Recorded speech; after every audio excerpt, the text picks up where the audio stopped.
Score Nation.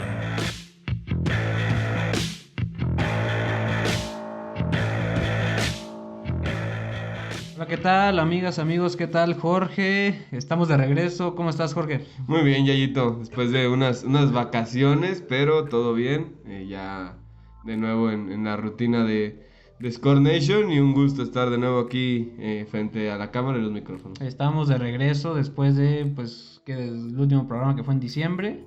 Ya estamos de regreso por fin en esta segunda temporada. Estamos muy contentos de reiniciar con este proyecto, al menos para mí este hobby, este lugar donde me gusta platicar muchas cosas. Y pues yo en lo personal me encuentro muy contento. Aquí tenemos al producer, Alex. ¿Qué onda? Que como siempre ha estado apoyándonos y bueno, en esta segunda temporada pues no será la excepción. Y pues bueno, vamos a iniciar con el primer capítulo de esta segunda temporada, Jorge. Esta segunda temporada donde buscaremos hablar de más historias, más temas de grandes épocas en los diferentes deportes. Y hoy para arrancar pues tenemos un tema relacionado a ello, ¿no? ¿Cuál es, Jorge? Vamos a hablar el día de hoy sobre la naranja mecánica y no vamos a hablar de la película. Porque vamos a hablar sobre aquella selección holandesa de 1974, para ser específicos, que fue el año donde más auge tuvo, que sin ser campeona del mundo probablemente es recordada como la mejor de todos los tiempos, comandada desde el banquillo por Rinus Michels. Y dentro del campo era Johan Cruyff, el estandarte, el crack, el tipo diferente que comandaba a un grupo muy selecto y muy, ¿cómo decirlo? Muy habilidoso, ¿no? de futbolistas. Era muy habilidoso. Una selección, decidimos arrancar con ese tema porque pues, nos gusta también recordar épocas. Uno de los últimos programas de la pasada temporada fue los Juegos Olímpicos en Alemania de 1936. Ya hemos hablado de mundiales, ya hemos hablado de varios temas relacionados y en esta ocasión quisimos arrancar con la naranja mecánica. La selección tal vez, no diría que la más espectacular, en ese plano de las más espectaculares, cada una con su estilo, como Brasil con el Jogo Bonito, pero una de las más recordadas que a pesar de nunca haber ganado, o bueno, ganó bajo esa escuela la Copa de Europa en el 88, pero directamente con Michel, en ese apogeo de ese sistema de juego que le identificó, ya lo iremos platicando.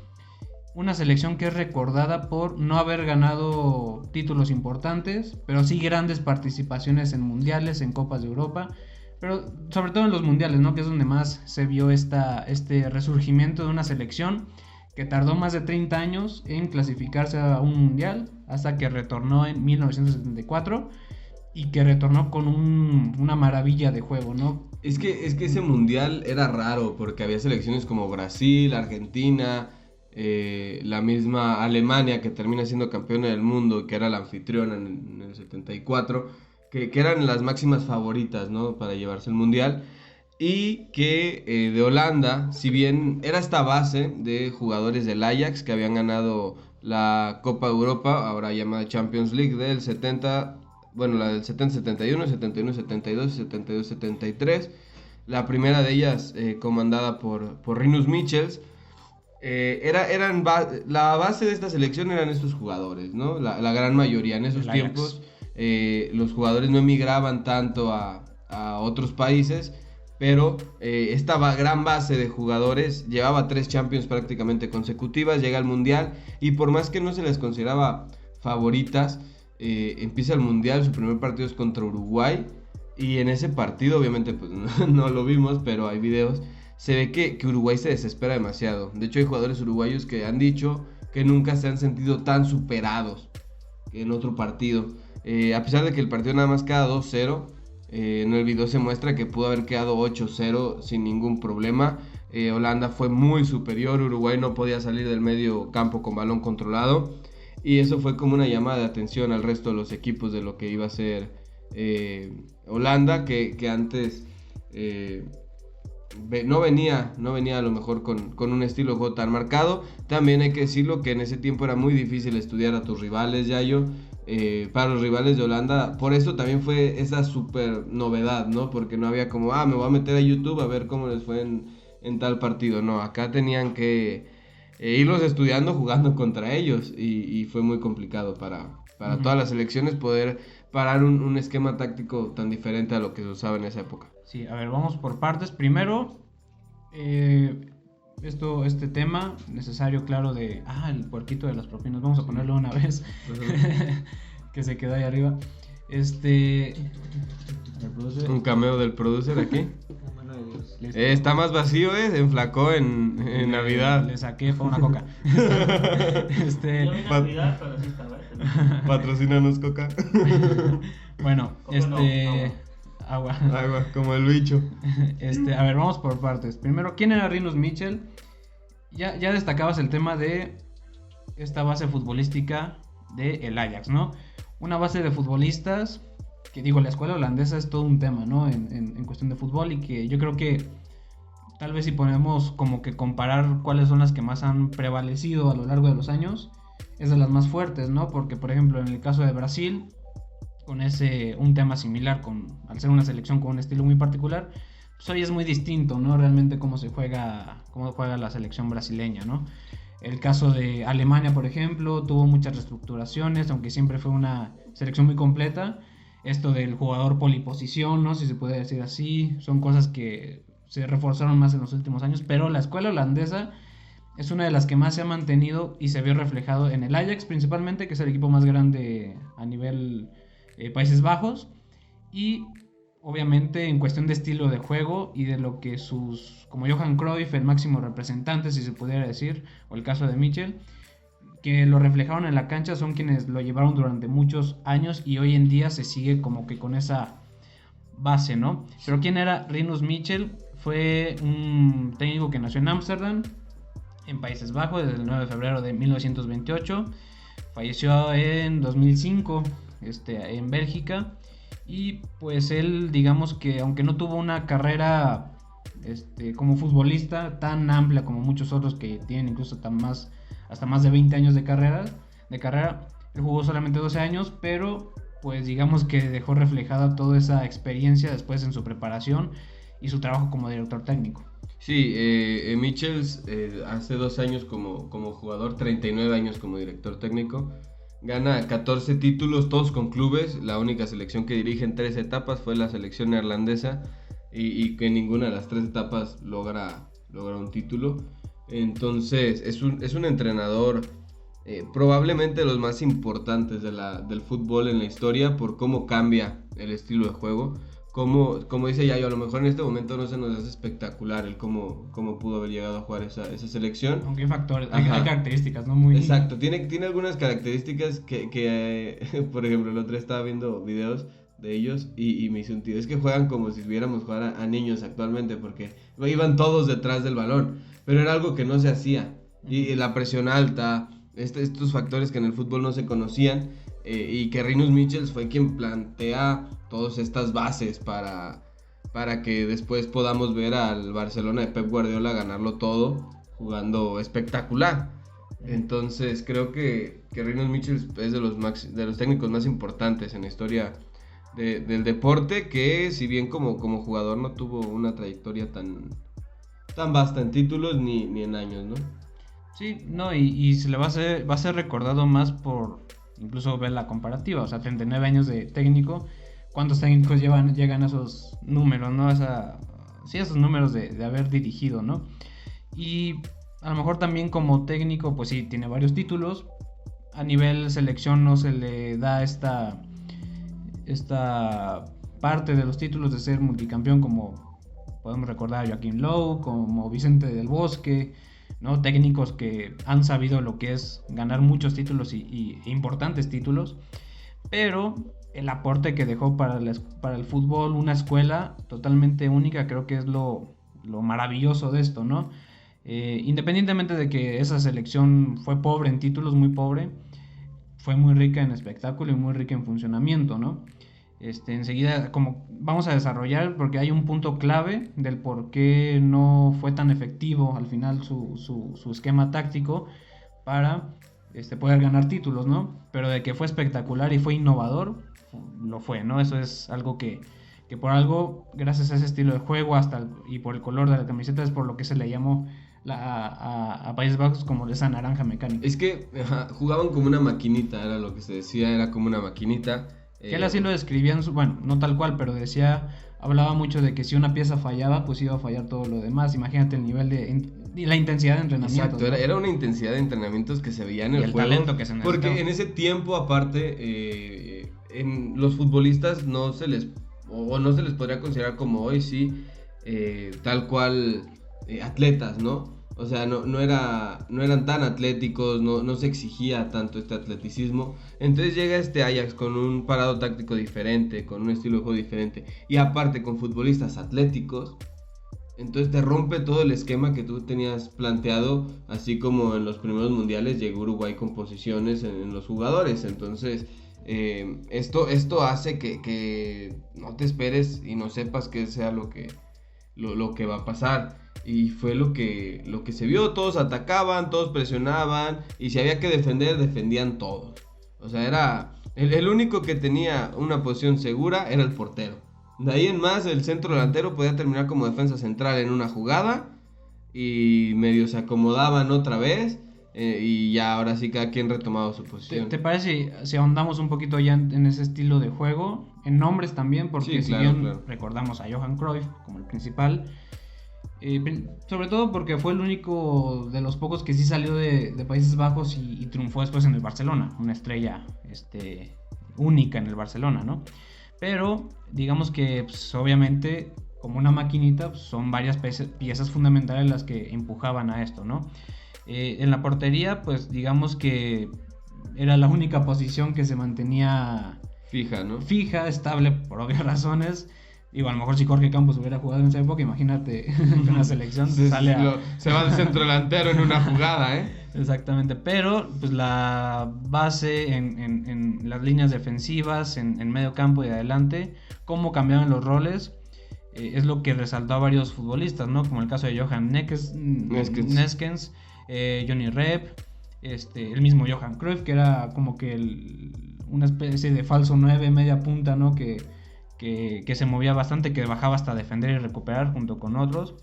Pero hubo otros jugadores como el caso de Jan, como el caso de Henningham. O sea, hay varios futbolistas que son estos los que establecían ese 11 que movía bastante a esta naranja mecánica. Sí, claro, o sea, Rep con sus 2 goles en ese partido con Uruguay.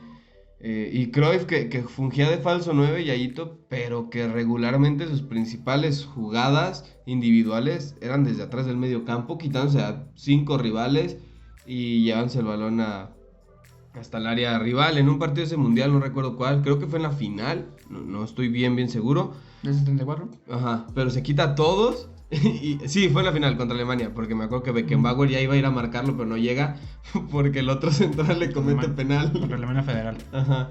Y era impresionante ver cómo tu centro delantero estaba quitándose rivales desde atrás de tu medio campo para ir hasta el área rival y que le cometieran un penal porque no le van a parar. Sí, exactamente, sí, una jugada donde no sé si es adecuado decir, por ejemplo, qué tan pieza fundamental para que todo funcionara, porque es claro notar, ¿no? Muchas veces es fácil notar que los equipos sí dependen a veces más de un futbolista, ¿no? Si bien todos aportan, muchas veces el estilo de juego hacia el gol, por ejemplo, pues sí depende más de ciertos futbolistas. No sé si sea adecuado decir que, por ejemplo, Johan Cruyff fue ese motor.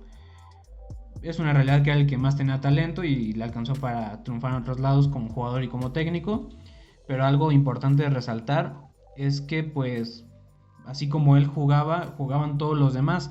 Ahora, era el futbolista que bajaba a recuperar y solo se quitaba a 5 futbolistas.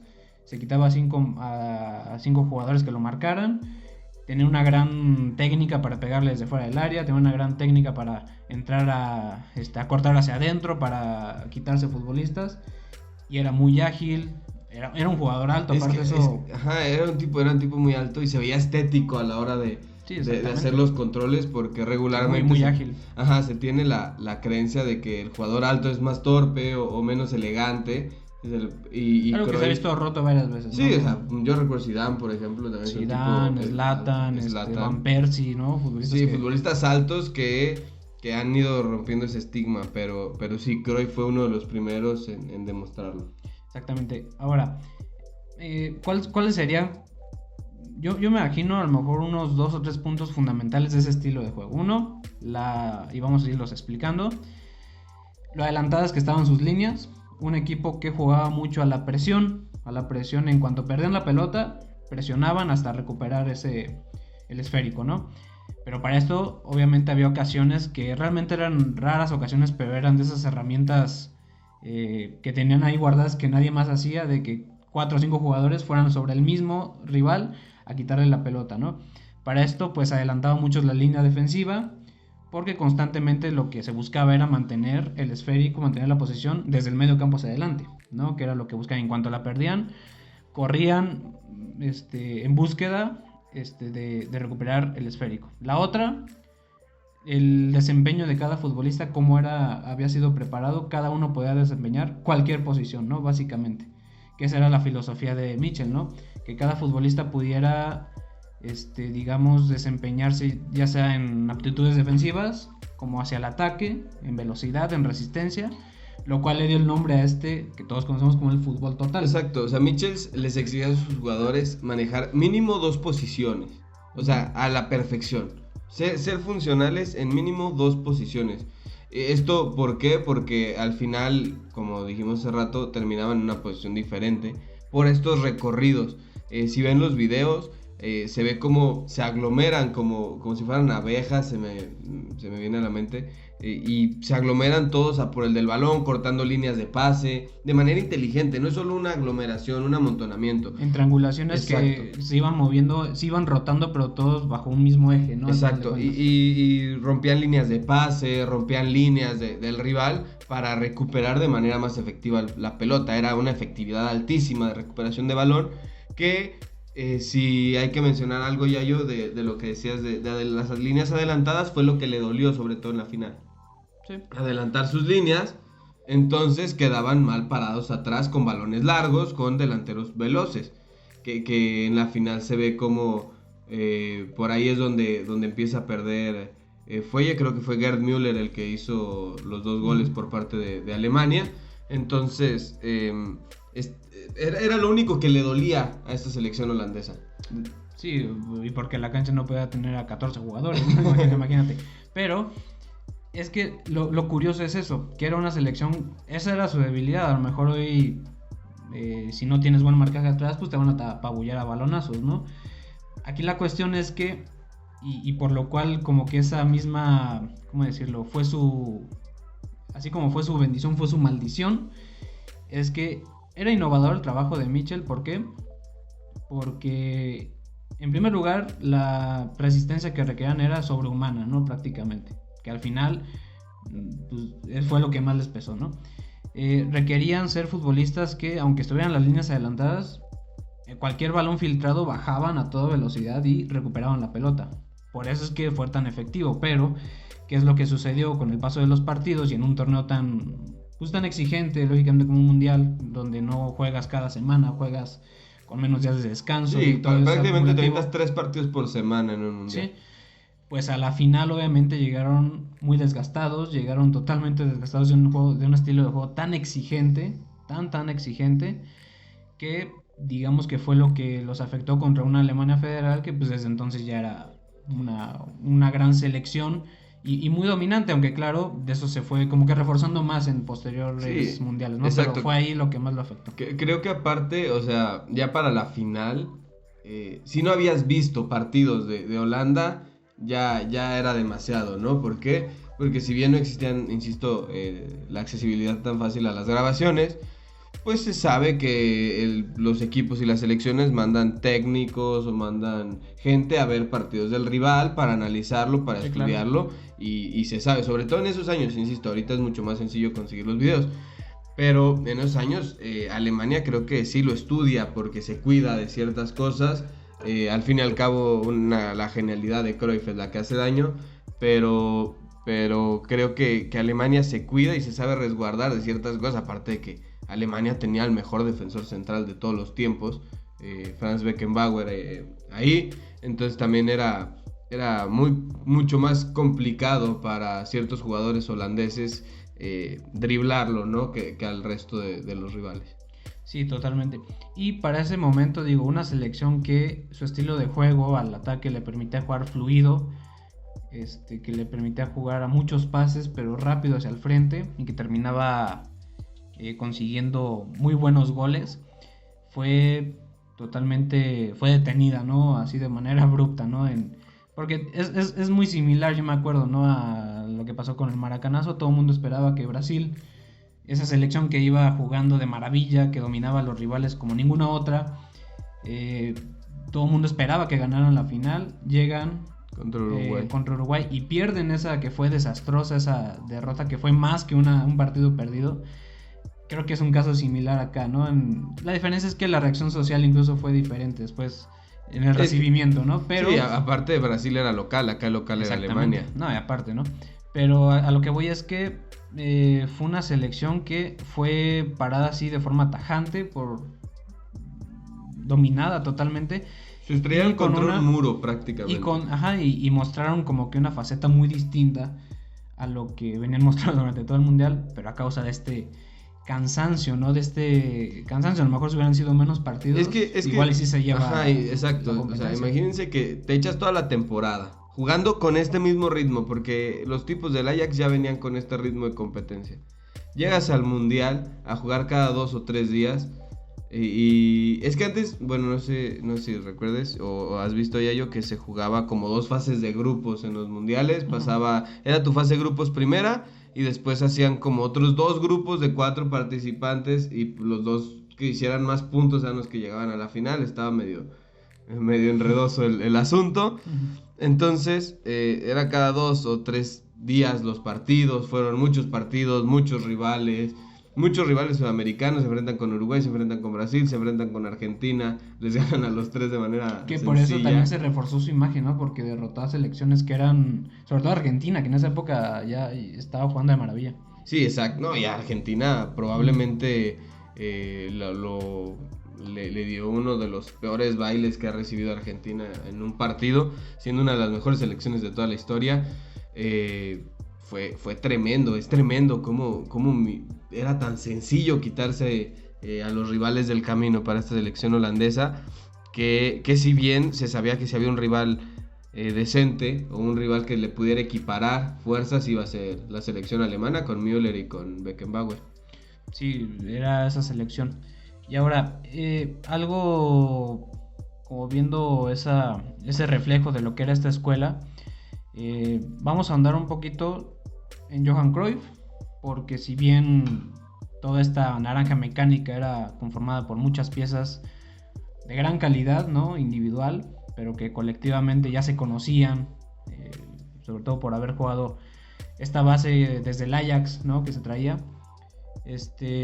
Johan Cruyff es el que despunta, ya lo mencionaba hace unos minutos, porque sale a un gran club como lo es el Barcelona, porque ahí termina su trayectoria. Ajá, aparte, y hace historia como futbolista y luego como técnico, ¿no? Y esto es importantísimo, como yo quisiera mezclarlo, ¿no? El impacto futbolístico que tuvo esta escuela holandesa con el fútbol a nivel global y sobre todo con el Barcelona, que es uno de los equipos que en las últimas décadas pues ha sido de los más grandes y de los que merecen siempre ser reconocidos, ¿no? A pesar de que hoy no tienen esa misma, no digamos esencia, pero sí ese mismo funcionamiento.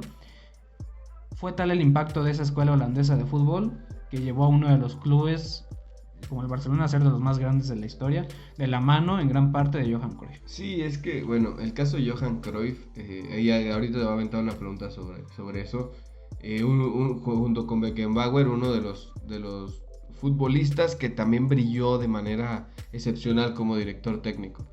Sí, totalmente. Es que se tiene la creencia, o de hecho hay un dicho que mal jugador es un buen técnico y un buen jugador es un mal técnico. Es un dicho que yo he escuchado muchas veces en el mundo del fútbol, que ha habido gente que lo ha roto, Zidane, Cruyff, Beckenbauer, etc. Pero fue mucho su impacto de Cruyff en ambos sentidos, como futbolista y como técnico. Un tipo que como jugador juega 684 partidos y mete 371 goles.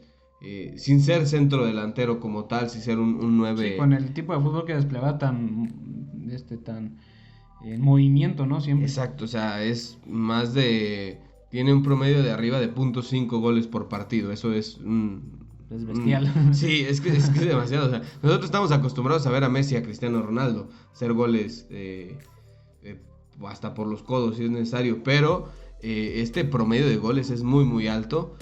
Fue un tipo que, como dice Yayo, brilló en los dos equipos donde estuvo. Y que esa posición donde jugaba, después hubo otro tipo que brilló algo similar, ya teniendo una posición más fija, que fue Messi, en el Barcelona de Pep Guardiola, que funge ahí como falso 9 también para evitar... no, más bien no para evitar, sino pues por la falta de un centro delantero nato y por la buena ejecución de un planteamiento. Pero es tanto el impacto de Cruyff que probablemente es top 5 jugadores de toda la historia, top 10 dependiendo donde se le vea, pero también probablemente es top 10 técnicos de toda la historia. Es un tipo que deja un legado impresionante, un tipo que después como técnico muestra una cara diferente, una cara, se podría decir, hasta remasterizada de esta naranja mecánica o de este fútbol total, haciendo un equipo un poco más ordenado, haciendo un equipo que se defendiera mejor, que dejara menos espacios atrás, para poder suplir estas falencias que tuvo Holanda en los mundiales, y que fue lo que le permitió, porque Holanda llega a 2 finales consecutivas, en el 74 y en el 78, y perdieron las 2. Sí, o sea, y también cuántas selecciones han llegado. Es muy complicado llegar a 2 seguidas. No, o sea, yo ahorita se me viene a la mente Alemania y Argentina, que fue en el 86 y en el 90. Pocas, o sea. Y de ahí en más no recuerdo otra que llegue a 2. Bueno, Brasil, del 98 al 2002. Sí, pero son muy, muy pocas. Exactamente, son pocas, y son esas selecciones que cada una en su región ha marcado una tendencia y una manera de jugar, ¿no?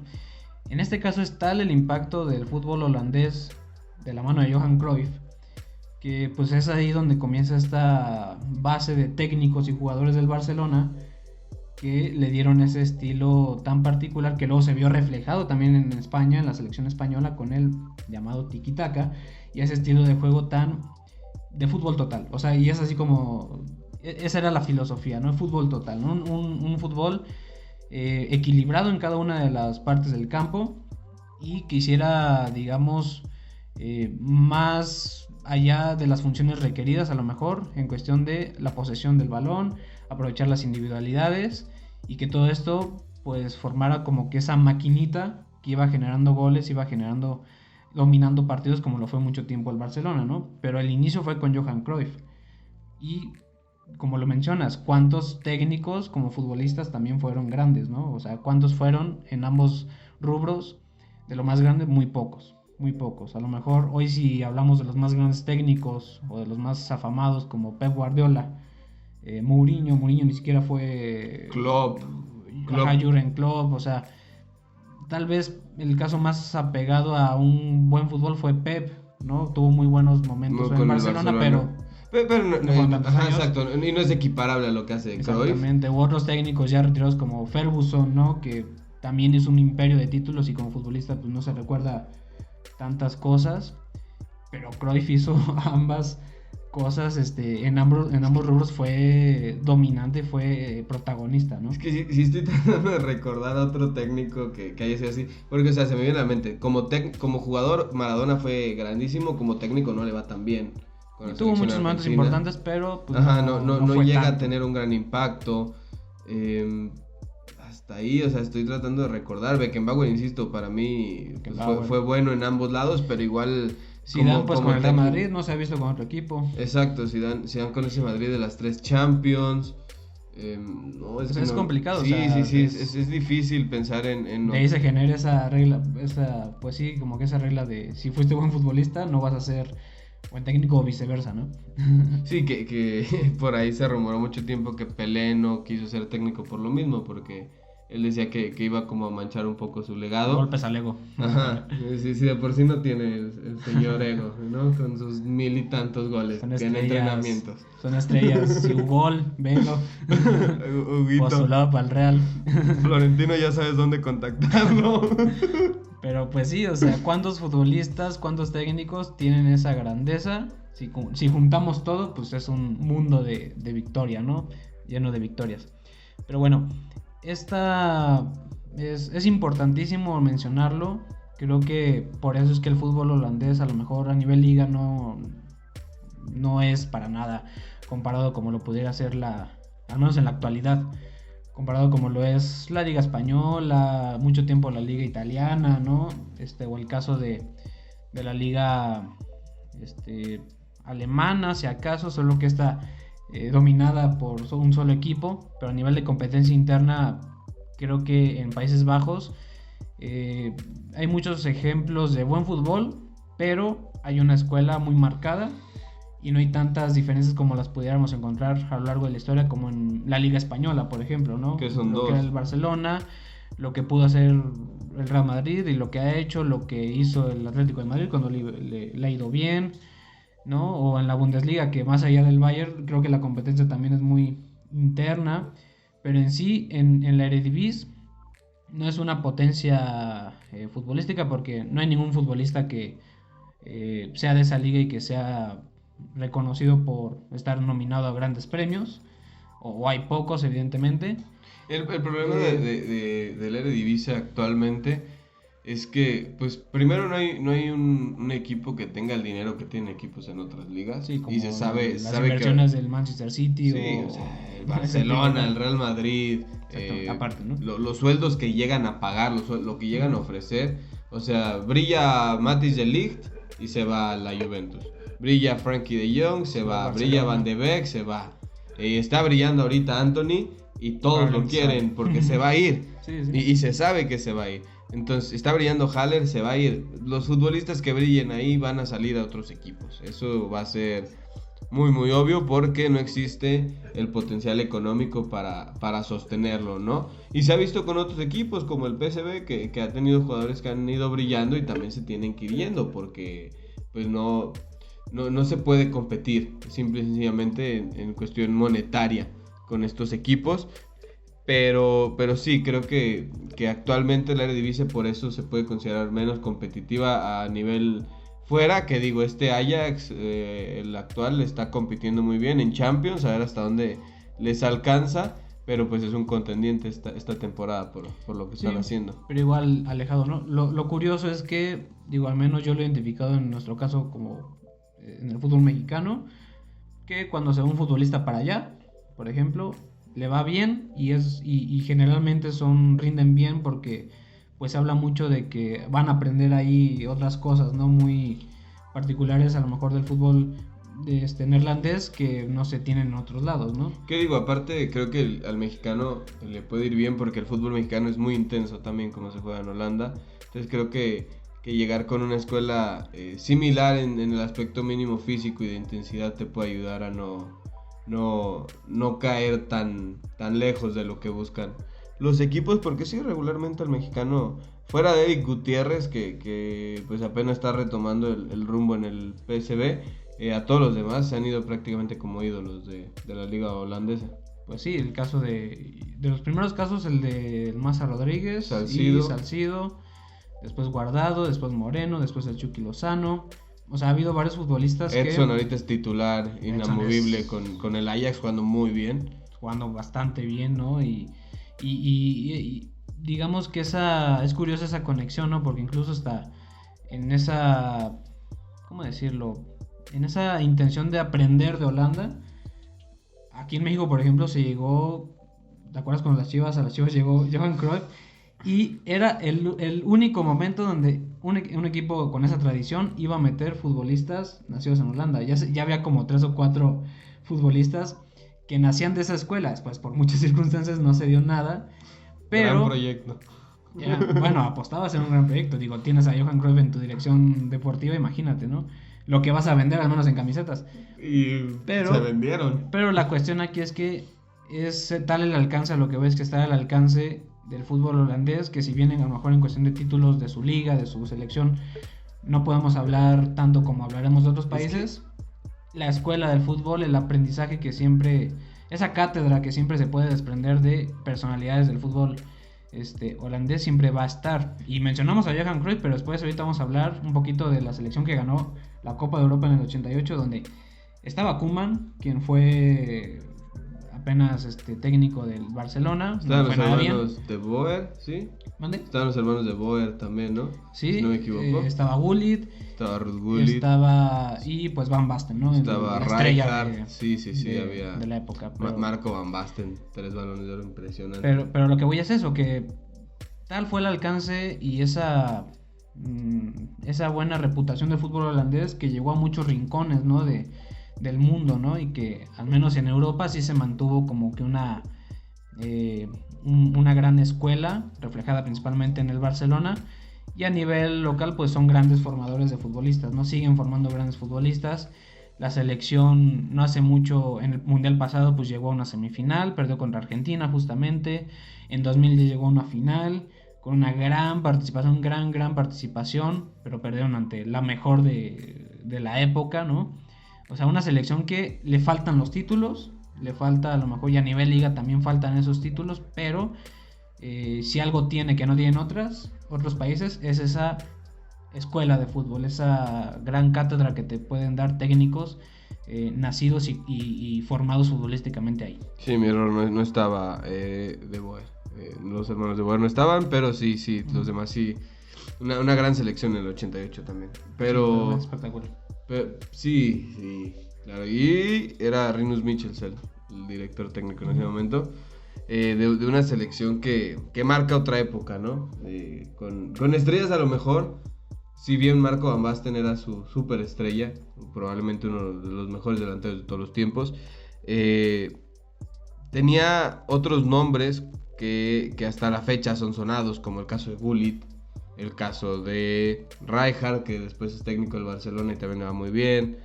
El caso de Koeman, que después es técnico del Barça, pero no le va tan bien. No siempre. no siempre se sigue esa tónica. Pero ahí se nota esa búsqueda de seguir con esa tendencia, ¿no? Del aprendizaje holandés. Sí, de cómo, sobre todo el Barcelona es uno de los equipos más ligados con el aprendizaje holandés, con ese estilo de juego. Durante muchos años se ha visto que el Barça intenta seguir como con esta tónica de los holandeses, ¿no? Pasó también, hace muchos años llegó Van Gaal, que también no le fue tan bien. Y Van Gaal es que con selección sí tuvo buenos momentos, pero a nivel clubes como que ya no levantó al final, ¿no? Sí, pues Van Gaal los deja en semifinales, ¿no? En el Mundial 2014. Uh-huh. Pero sí, con clubes también estuvo en el Manchester United hace no mucho y también le fue mal. Entonces sí, creo que no siempre es la tónica. Hay muchos nombres, obviamente hay mucho donde mencionar.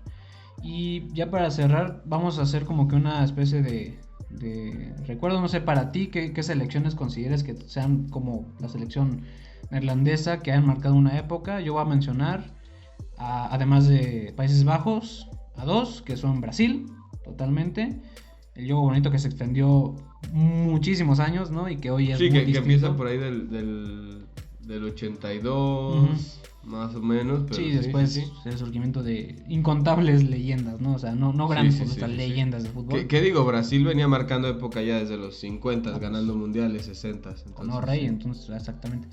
Y me gustaría mencionar de la época moderna a Alemania. Alemania, ¿por qué? Si bien obviamente ¿Del 14? ¿De 2014? Sí, de 2014 es Alemania con Joachim Löw en general. A lo mejor el último mundial pues no nada que ver, pero que siguen bajo esa escuela también de generar técnicos y que vayan ocupando el puesto. Ya veremos qué impacto tendrá después a nivel mundial, si se pudiera mencionar, pero que son casos como que particulares en esa intención de desarrollar bien el fútbol, ¿no? Y yo los mencionaría también por esta parte de cómo sus futbolistas eran de los futbolistas en su momento más completos.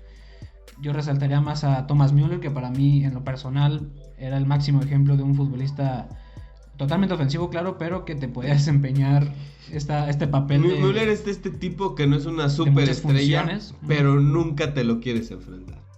Sí, no, y aparte jugaba en medio campo, jugaba en los extremos, jugaba de media punta, De llegó a jugar de centro centro delantero y siempre fue funcional. Siempre sea, rinde, un tipo rendidor donde sea. Y en general, de las selecciones más completas, que en todas las posiciones, ya lo platicábamos en otros programas, pues tiene jugadores mínimo unos 3 que te van a competir de maravilla. Últimamente pues se ha visto reflejado en la última Eurocopa, en el Mundial como que algo falló ahí, ¿no? Pero en general, ¿cuántos años no duraron? Puede ser. Pero ¿cuántos años no duraron donde había futbolistas que sí se mantenían como titulares, pero detrás de ellos siempre había futbolistas que iban a competir bastante bien, ¿no? Bueno, yo recuerdo de la España de 2010, por ejemplo, también que, Cierto, bueno, cierto. 2008, 2010, 2012, Ujú. es una época de 4 años Similar gloriosa. acá, solo que allá eran 2 equipos los que mantenían la base, que eran Real Madrid y Barcelona. sobre Más todo Barcelona, sí. Y Exactamente. fueron 4 años, y a diferencia de la selección de la Naranja Mecánica, España ganó todo lo que se Sí, propuso. Todo lo que nos hubiera encantado a lo mejor ver en el palmarés Sí, ellos sí ganaron un mundial, 2 euros, Países Bajos. ganan una confederaciones también. ¿Qué otra? Yo le decía a Yayo hace rato que también, por ejemplo, la Argentina de Maradona, para mí marca una época.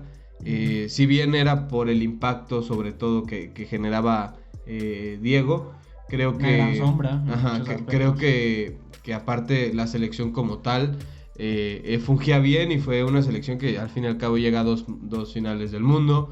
Obviamente no se puede dejar de lado a la Uruguay bicampeona del mundo en los 2 primeros mundiales. Y me gustaría, para terminar, la selección italiana. Creo que la selección italiana... Sobre todo en la escuela defensiva, ¿no? Exacto, la manera de defender, el catenaccio, ganar con catenaccio, ganar defendiendo, pero no siendo apedreado, que no te acorralen, defender de una manera tan elegante, precisa. Muy dura, pero muy precisa. Exacto, o sea, diario tenía que haber un jugador que fuera el que daba las patadas, ¿no? El que llegaba a repartir patadas. Pero te pones a pensar en gente como Maldini, tipo técnico, espigado, rápido, fuerte, que era derecho pero que jugaba por la lateral izquierda. Me acuerdo de Baresi, y hay una lista incontable. Cannavaro ganó un Balón de Oro. Entonces creo que por ahí la escuela italiana también impresionante, con una serie de futbolistas. Que ahora que lo mencionas, digo, yo también a lo mejor apostaría por Italia. O sea, durante mucho tiempo ya han resurgido, pero luego como que tienen Como que no, altibajos. exacto, no son constantes No actualmente. son tan constantes, pero, o sea, si nos ponemos a recordar futbolistas que marcaron así como que cada uno en su área una gran tendencia y ¿cómo decir? Un fútbol de clase muy, muy lindo, ¿no? Por ejemplo, el caso de Andrea Pirlo, que es para mí mi futbolista favorito en la historia de los futbolistas de Italia, ¿no? Y así nos podemos ir por posición. En el caso de la portería, pues, hombre, está Buffon y estará por siempre, ¿no? Y ahí viene Donnarumma, también tiene Donnarumma, 23 años y ya... Muestra características muy particulares también y de gran portero.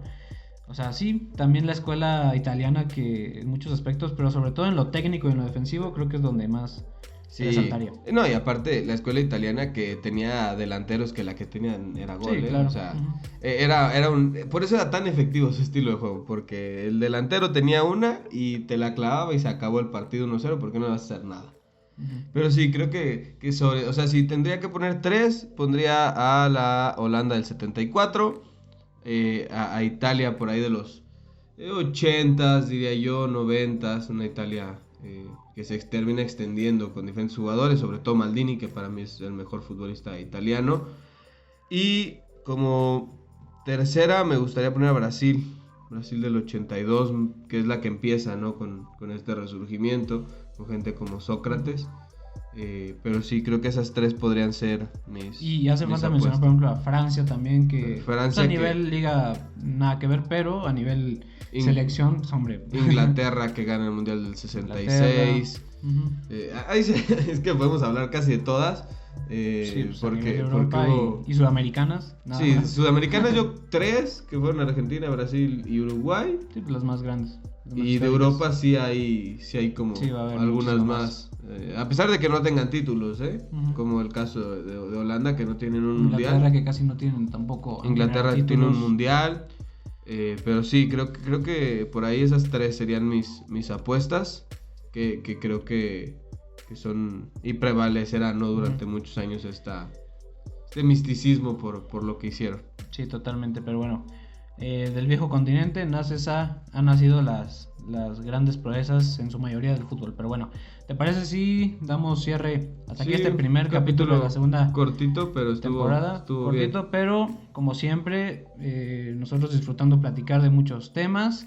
Les agradecemos que hayan seguido nuestro canal y que, bueno, esperemos que esta segunda temporada se vengan buenos temas y pues claro, que sean de su agrado. Saben que pueden comentarnos lo que les parezca bien, lo que les parezca mal, temas que les interesaría, lo que sea. La idea es hablar de deporte, hablar de lo más grande o lo más trágico del deporte, ¿no? Pero bueno, muchas gracias, Jorge. Damos cierre a este primer capítulo de la segunda temporada. Claro que sí, Yayito, gracias por haber estado aquí. Gracias, Alex, gracias a todas que nos escucharon el día de hoy. Estoy feliz de regresar, estoy contento. Es como, no sé, como diferente. Está bien, me siento muy a gusto estando aquí y pues agradecer a todos. Recuerden dejar su like, seguirnos en todas las redes sociales, en YouTube, Spotify, para poder seguir haciendo contenido. Gracias, Yayito, y nos estamos viendo o escuchando la próxima. Hasta luego.